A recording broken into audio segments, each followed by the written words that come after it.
یادکردنەوەی ڕۆژی جیهانی لەباربردنی کۆرپەلا لە مەکسیکۆ بە خۆپیشاندان بەڕێوەچوو لە بەرامبەر یاسایەکی نێوخۆی وڵاتەکەیان کە لەباربردنی کۆرپەلا بە تاواندا دەنێت. لە شیلیش یاسادانەرانی ئەو وڵاتە هەنگاوە نێن بۆ بە یاساییکردنی لە ناوبردنی کۆرپەلا تاوەکو 14هەمین هەفتەی سپڕیش. پێش چەند هەفتەیەک لە ئەمریکا یاسایەکی نوێ لە ویلایەتی تەکساس دەرچووە ڕێگە نادرێت بە لەباربردنی کۆرپەلا دوای ئەوەی پشکنین دەکرێت دڵی منداڵەکە کەوتۆتە لێدان کە دەکاتە هەفتەی 6هەمی سپڕی.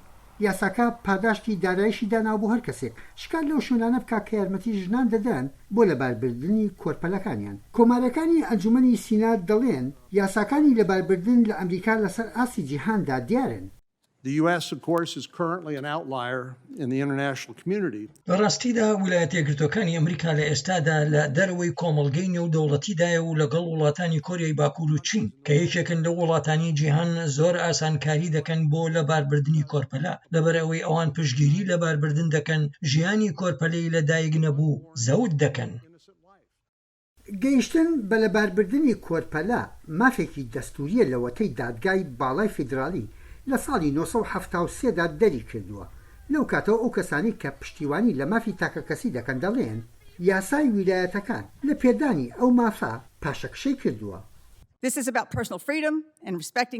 ئەو پەیوەندی بە ئازادی تاکەوە هەیە، ڕێزگرتنی شەرەوەی کە ژن دەزانێت چی باشترە بۆ خێزانەکەی و چارەنووسی بابەتەکە پەیوەستە بە تەندروستیەوە.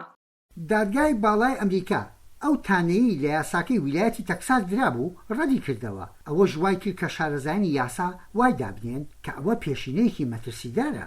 The Constitution creates an independent federal judiciary.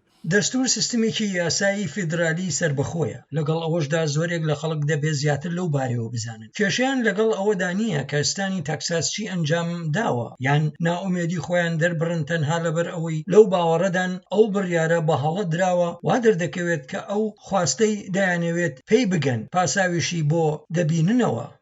یاسای لەباربردنی کۆرپەلا یەکێکە لە گەرمترین مشتومڕەکان لە ئەمریکا کە سنووری سیاسەتی هەردوو حیزبەکەشی تێپەڕاندووە. با ئەم باسە بەرگی پزیشکی بەبەردا نەکەین وای پیشان بدات کە بەو جۆرە نییە. ئێمە قسە لەبارەی کوشتنی ژیانی مرۆڤێکی لە دایک نەبوو دەکەین. ژیانی بێتاوانێک ژیانی کەسێک کە مافی هەیە بێتە ژیانەوە. دیموکراتەکانی کۆنگرێس لە کۆتایی ئەم مانگەدا یاساکەی تەکساسیان ڕەت کردەوە و پرۆژەیەکیان پەسەند کرد کە مافی لەباربردن بۆ ژنان مسۆگەرەکات. ئەم بابەتە ئەوەندە شەخسیە کە نابێت هیچ لایەن و دامەزراوەیەکی حکومی دەستی تێ بکات. بەڵام کۆماریەکان ژمارەی ئەندامانی سیناتیان لەبەردەستدایە کە ڕێگری لەو پرۆژەیە بگرن کە ببێتە یاسا. یەحیا بەرزنجی دەنگی ئەمەریکا بۆ راپۆرتی کاترین گەبس لە واشنگتنەوە.